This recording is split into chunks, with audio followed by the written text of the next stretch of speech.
Hello everyone. In this video, I want to continue my teaching on Saturn squaring the nodes, which is a very prominent and essential aspect of 2022. So in my part 1 video, I mostly focused on just understanding the nature of Saturn in Aquarius as an archetype. Saturn corresponding to our conditioning, where we're cultivating greater self-authority, self-responsibility, and Aquarius with respect to our essential individuality. So we know in general Saturn in Aquarius is pointing us to take responsibility for what is more aligned with our essential nature. So on one hand, that's a deconditioning from the precedent, the patterns, the constructs that we've established, maybe facing the anxiety and the fear of moving into the unknown, the fear of exclusion, the fear of being different, the fear of judgment, all these Saturn and Aquarius traumas, and the possibility of an excitement in realizing that we have the strength and we have the capacity to establish new patterns, new habits that feel more aligned with who we are. One teaching in Aquarius is it really does point to, this is a Jeff Green teaching, who we are in our most individuated form. A way to understand that is if you throw away all of the conditioning and thus all of the suppression, the ways in which we've suppressed our individuality to fit in, to feel secure, to belong, there's a natural unfolding and blossoming of our essential nature. It's its own beingness. We can say the soul, our self, has its own nature. It's not a personality. It's not thinking of itself as this is who I am and this is what I like, because it's not self-conscious. It just is. And this is what we find in our freedom, where we are just being ourselves and we resonate with life in that way. So when we have Saturn in Aquarius squaring the node, Saturn squaring any nodal axis in transit or a natal chart, it's going to speak to this Saturn function is essential for integrating experience that serves our evolutionary journey. So before I jump into Saturn in Aquarius squaring the Taurus Scorpio axis, let's take a moment to address the meaning of Saturn squaring the nodes in general. We can really appreciate that Saturn conditions every planet in the chart. If we understand Saturn as root chakra, how we're functioning in time and space, in a way we can look at our Saturn and apply every planet in the chart to that Saturn. Because Saturn says, this is how we are very tangibly, practically setting up shop here in the human experience.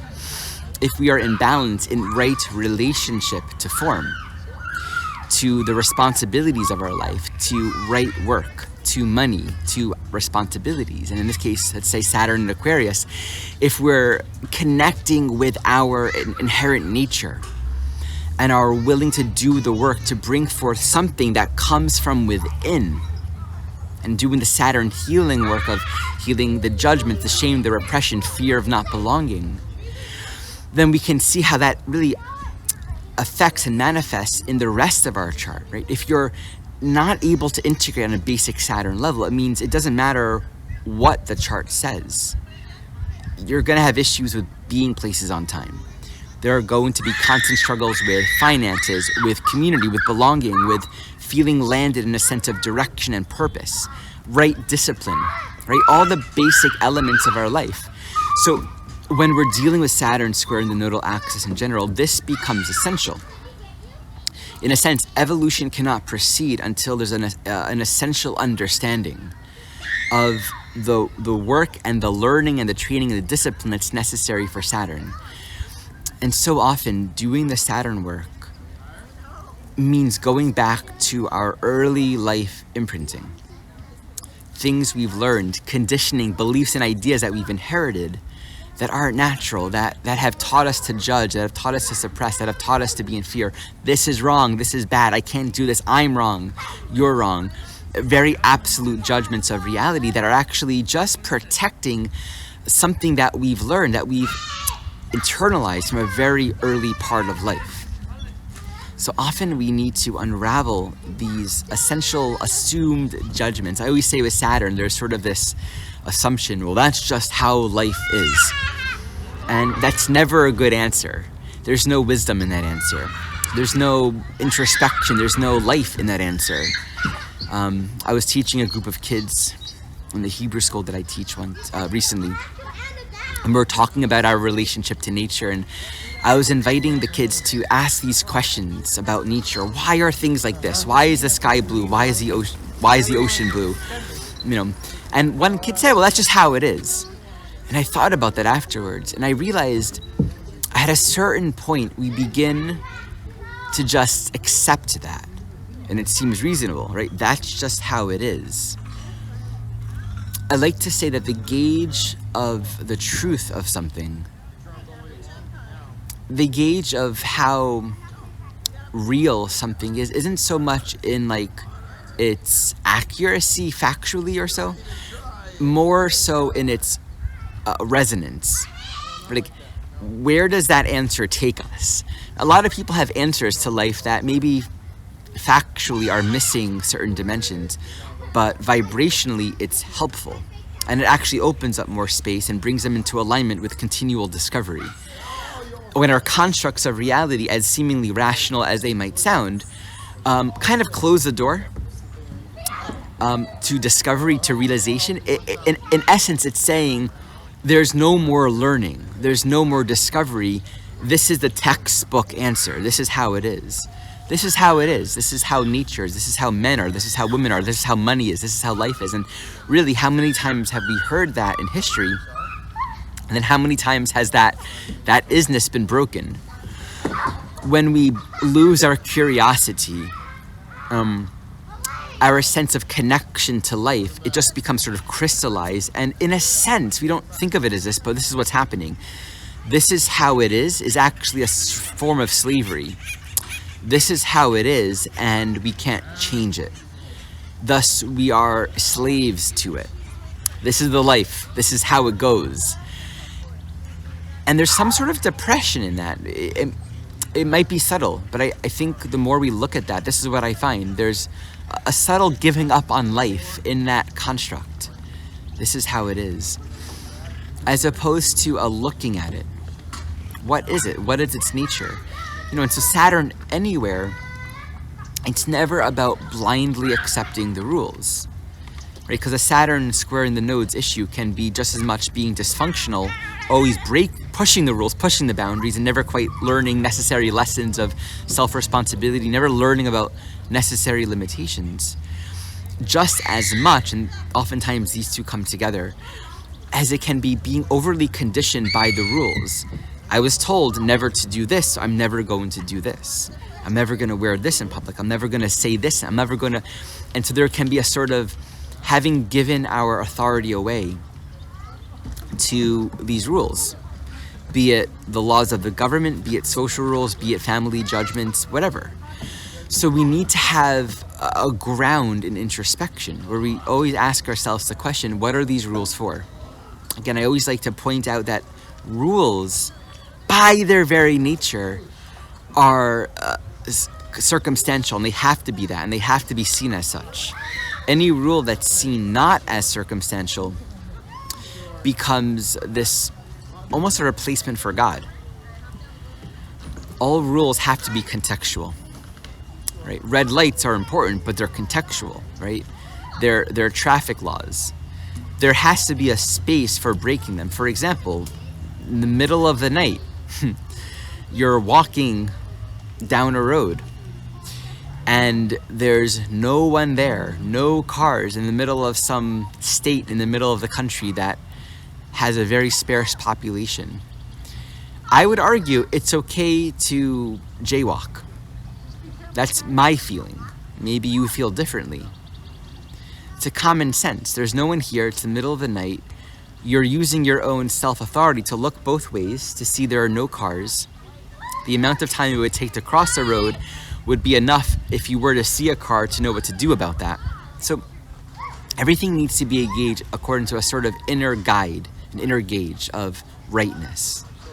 And no rule is ever meant to be crystallized. So these are a lot of the things that we're working with, Saturn squaring the nodes in general. And we'll often find ourselves facing external judgments, right? Where we're deeply sensitive or concerned with how the outer world sees us, how institutions or government or people will judge us. But really, it's an outpicturing of our own internal judgment. So a very common Saturn issue is a deep sensitivity to criticism or judgment. A deep vulnerability, and thus often a defensiveness or a harshness, can manifest, all emanating from an internalized judge of oneself. And so that can easily manifest as souls that get very into doing the right thing, right? Are always making sure that they do it right, that they never get judged, or if they get judged, it'll really affect their sense of self. So these are things that comes up when Saturn squares the nodes natally, and in transit, it will bring up where we are to source ourselves in greater wisdom, greater self-reflection, greater self-authority, and really heal and face a lot of the core imprints and conditionings that we've learned early on. So look to see where Saturn is transiting. What sign is it in? What house is it in? Where's the ruler of where it's transiting? Okay, so right now Saturn's in Aquarius. This is relevant to your natal Uranus. This will be healing underlying conditioning, imprinting, and trauma relative to your natal Uranus through the experiences of the movement of Saturn in the house that it's actually in. So we want to look at Saturn in the house and sign as conditioned by the planetary ruler of that, which is in this case Uranus. Let's move into that, and I'll expand upon working with the planetary ruler of Uranus a little bit. Let's start with applying Saturn in Aquarius squaring the nodes in Taurus and Scorpio. I have two examples for illustrating this. So imagine for a moment just the archetype of Saturn in Aquarius. Paint a status quo picture of, a father who has been working a 9-to-5 job, has a family of 6, has a car, stable marriage, has stable income, lives the good cookie cutter life. Maybe not a family of 6, it's more like 2-point-whatever children, whatever the Joneses are, right? Everything looks good on paper. The Saturn in Aquarius dynamic is going to be stressing, there's something missing. There can be a depression here. Now, relative to the square to Taurus, survival, sufficiency, okay, well, I have money, everything's stable, so that's the tension that can lead a soul not to want to make change. I don't want to make changes because everything's good, everything's comfortable, I have what I need, right? Relative to the square to Scorpio, I don't want to make any changes. I don't want to be betrayed. I don't want to be abandoned. I don't want to lose. Scorpio corresponds to concern with gain and loss.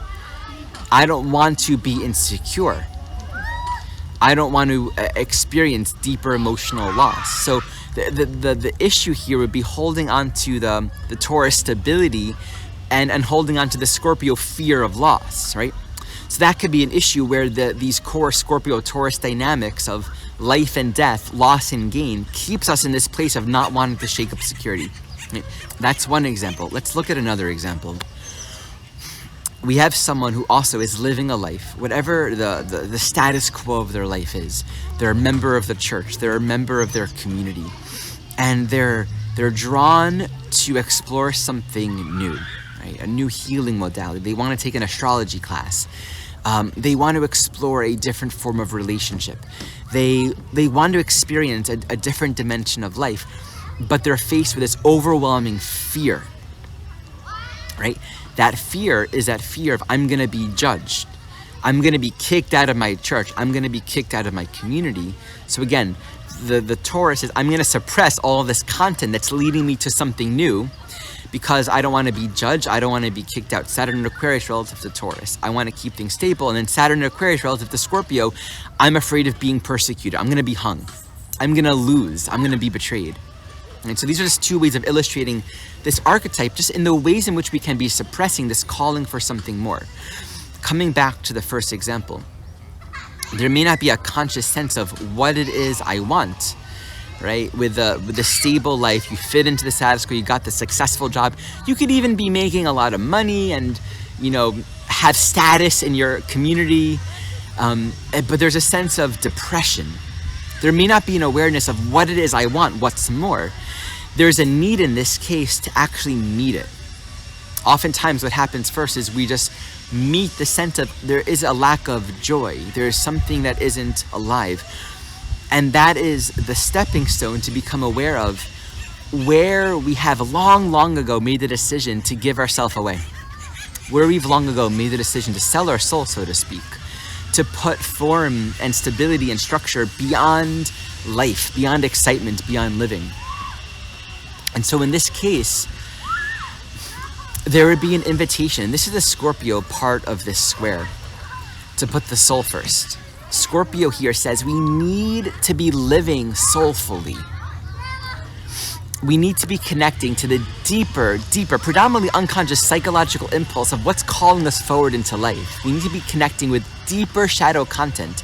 And if we don't meet that shadow content, we will find ourselves facing desires that maybe are wrong, right? It's like, oh, this is bad, this is wrong, this is very contrary to the life I'm living, this will really screw everything up, and it might, right? It's calling us to meet the deeper calling, something deeper. And if we don't connect with that calling for depth, if we don't meet our shadow, it's going to leak out and express in all kinds of ways. And this is where we can find ourselves beginning to be secretive, right? Or playing out unconscious patterns or dynamics. So let's say this person that has the 2.5 whatever children and the stable life and lots of money, everything looks good, they have status, they have success. That calling for greater depth might lead to, here are these desires, I'm gonna go cheat on my wife, I want more passion, I want more excitement, or I want something better, so I'm going to just allow myself to get immersed in these desires, but sort of Scorpio, keep it secret, not really allow myself to meet it and share it. So it creates a dissonance where our true self, our individuality, feels like it's further and further away, because we actually feel more and more alienated from the life that we're living. And we begin to see the life that we're living as incompatible, inhospitable to our freedom, which kind of categorizes and pushes our depth, our passions even further away into the realm of secrecy. And then manifests as that Taurus dimension as well. The stability feels more and more depressing. And so the calling is to really ask ourselves, what's calling me on a soul level? While there might be things to move towards on the outside, it really comes from the honesty and the sincerity, the clarity in meeting the calling of our own soul. Like, oh, I'm really passionate about art. I want to paint more. That's a channel for all this creative energy. I need to take more time for that Saturn. I need to structure more time with respect to what my soul is calling forward. If I don't, there's going to be an unmet creative energy in me. That's the thing with Scorpio. A very interesting teaching in the Scorpio Taurus Axis in general is we get bound by desire and the craving for more, really to the extent to which we're not aware of the power inside. So we learn to create outlet for the depth within. We learn to create an outlet for our passions, for our purpose, what's calling us forward. And if we don't, we actually experience that manifesting as a need for more on the outside. When we're creatively fulfilled and actualized, when we feel a deep, passionate, soulful life, when we're connecting with the deepest part of ourselves, there's deeper contentment. When we're not, then there's a feeling of needing more, and we'll always see that the life that we're living needs to change, right? It becomes almost more radicalized. I observe this very frequently in people that I work with in my own life. We begin to project and perceive the world we're living as inhospitable to our freedom, when we're not looking at how we can take responsibility to claim our passion and our depth more fully in life. Until we become more polarized. But when we're really looking at how we can take responsibility, it's, I need to work less. I need to change the structure of my life. How much money do I need to make? Let go of that Taurus dimension of materialism, right? And say, I need life more than just mere survival.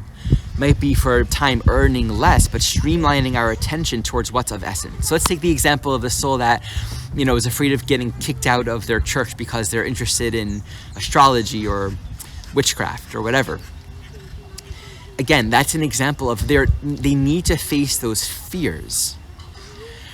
And the more those fears are suppressed, the more they will find themselves living a status quo life in their community, in their family, in their church, where there's a paranoia, a fear of being themselves, which displaces all of this psychic content and it creates shadow.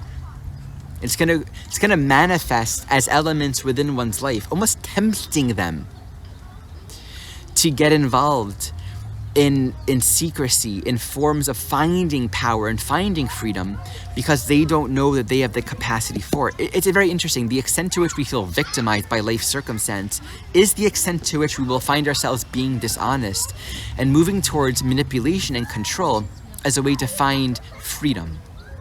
So there's a calling to that Aquarian lesson: be a group unto yourself.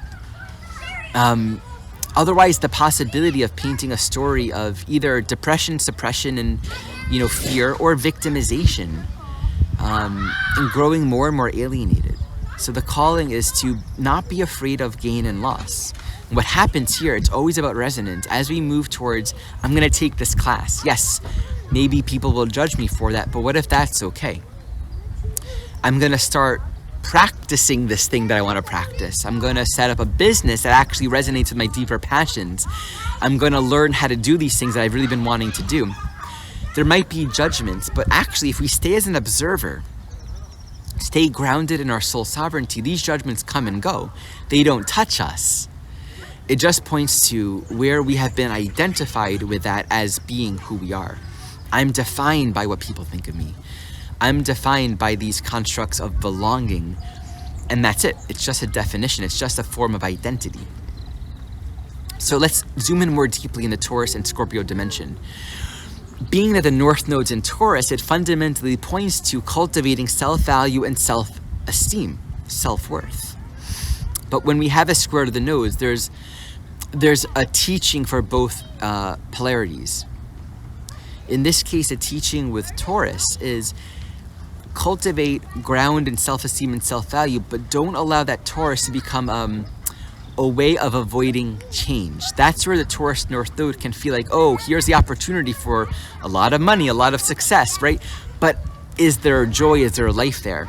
So we need to find groundedness and stability, confidence and sureness in ourselves, self-love, self-worth, as we're looking within and doing the deeper soul work, which is about change. And that's a Saturn and Scorpio calling for change.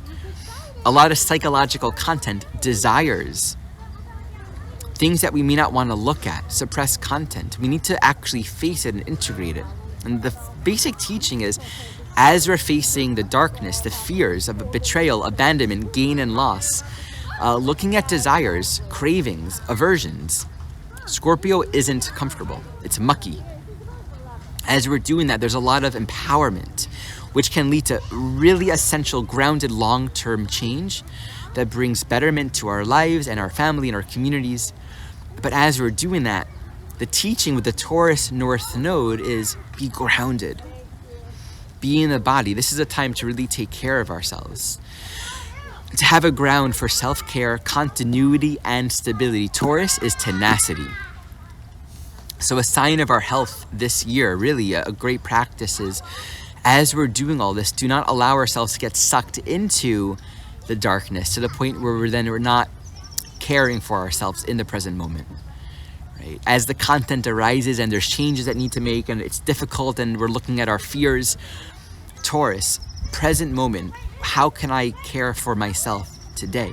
What's life-giving? What's exciting? And it's always very practical. It's very tangible. And Taurus loves simple routines and things that are simple and joyful and life-giving. So this would be our meditation practices, our exercise, the foods that are good for us, and to enhance that, to continue to give a lot of loving, caring attention to that. All right, so this is my part 2 video on looking at Saturn and Aquarius square in the nodal axis. I'm going to continue sharing some teachings on this square, especially as we move into more transits. Right now, Saturn is just finally entering that 10-degree orb. So as Saturn gets closer to that square, these themes are going to become more and more prevalent, more pronounced, more strong. And I like to say that with Saturn and Aquarius squaring the nodal axis, this is the year of psychosomatic practices. This is the year to bring ourselves a lot of support, really resonate with community, with people where we can cultivate together. I think there's so much wisdom in the Buddhist teachings of Buddha, Dharma, Sangha. I'm not a disciple of this, but I understand this on some level. Right? Buddha being the principle of awakeness, the Buddha, the true nature, who we are, awakened self. Dharma is our right work. It's like our own personal path in unraveling. It's our journey in awakening. That's something that we look at for ourselves. We have to find and follow our personal Dharma. There's a quality of rightness and alignment in walking our path all the way. And then Sangha is community. Being in relation with other people that are also on the spiritual path.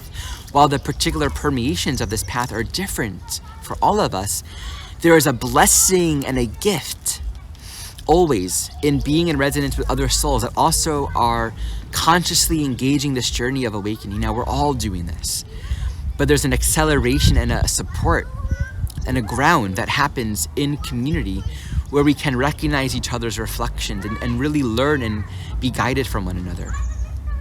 So I really offer that as a reflection and a blessing for all of this year. And this naturally leads to my plug of the Essentials course. For those that are drawn to the paradigm of evolutionary astrology and that resonate with my teaching, there is an opportunity to study and be a part of Sangha, to be a part of community this year. The Essentials course and the full year training is a beautiful opportunity to immerse yourself in the wisdom teachings of evolutionary astrology taught in my own way, but to be in a community environment. It's a spiritual community, it's a spiritual environment. Having taught this last year, I have had the experience of realizing that there's some sort of growth that happens in the continuity and the container of coming together with the same people to study the content and to be a part of every community together. Grows when it's rooted in caring and sharing and inclusivity. It emerges on its own. So there are friendships that develop and camaraderies that develop just by showing up together to study and to learn and to practice. Likewise, this year, we have alumni from the last year training program joining. So the alumni, they'll be holding practice groups and they'll be available to support new students in the practicing of this material. It's so beautiful. It's a kind of experience where it allows those who have studied to integrate their teachings and those who are new to have the support and to build friendship and guidance and mentorship with those that are really coming more into their path as astrologers. So it's a beautiful relationship. So check it out in the link below and feel free to reach out if you want to chat more, just learn more about this and see if this is for you. Okay, much love to you all. Thank you for watching.